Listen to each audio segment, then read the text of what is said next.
Bea Alonzo, may bagong jowa pero hindi siya artista. Si Vincent Ko, isa sa pinakamayamang businessman sa Pilipinas. Pero bakit nga ba siya ang pinili ni Bea?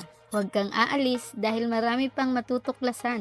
Bea Alonzo, ang beauty, ang talent at ang lakas sa showbiz. Lahat tayo na shock nung naghiwalay sila ni Dominic Roque. Pero ano nga ba ang susunod na chapter sa buhay pagmamahal ni Bea? At bigla isang misteryosong lalaki ang lumabas sa picture. Sino nga ba siya?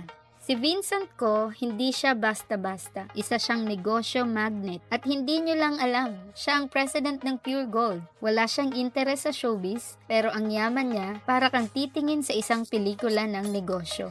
Ang pamilya niya, Ko family, may empire na 175 billion. Pero teka, paano nga ba siya nakapasok sa buhay ni Bea? Paano sila nagkakilala? Hindi basta-basta ang pagkikita nila Bea at Vincent. Sa isang charity event sila nagkita. Parehong may malasakit sa mga nangangailangan. Lalaki si Vincent na tahimik lang, pero sigurado malalim ang koneksyon nila. Ayon sa mga insider, nag-click sila agad sa mga prinsipyo, sa values nila. Ito na ang shocking moment. Si Vincent nag-post sa Instagram ng picture kung saan hawak niya ang kamay ng isang woman. Di kita ang mukha. Pero Bea ba iyon? May something. At ang matindi pa, Bea herself nag-like at nag-comment sa post na iyon.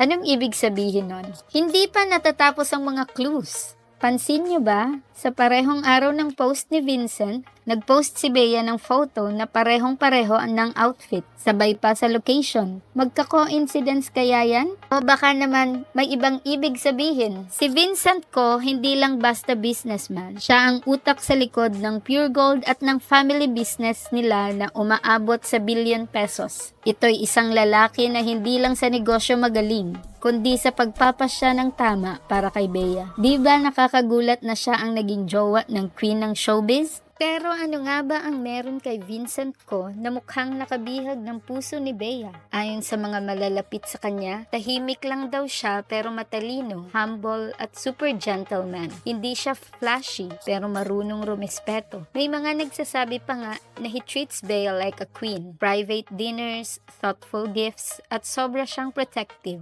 Hindi na nakapagtataka kung bakit unti-unting nahulog ang puso ni Bea sa isang lalaking hindi kilala ng lahat pero kayang ibigay ang lahat. Hindi pa nila inaamin publicly ang relasyon nila, pero sigurado may sparks. Secret lovers ba? Ang mga ebidensya hindi pwedeng itago. Gusto mo pa ba ng more updates? Siguradong may mga susunod na revelations na may patungkol sa kanilang relationship. Mag-comment ka na. Ano sa tingin mo? Team Bea and Vincent? O baka may ibang secret pa na tinatago? Don't forget to like, share, and subscribe for more chismis!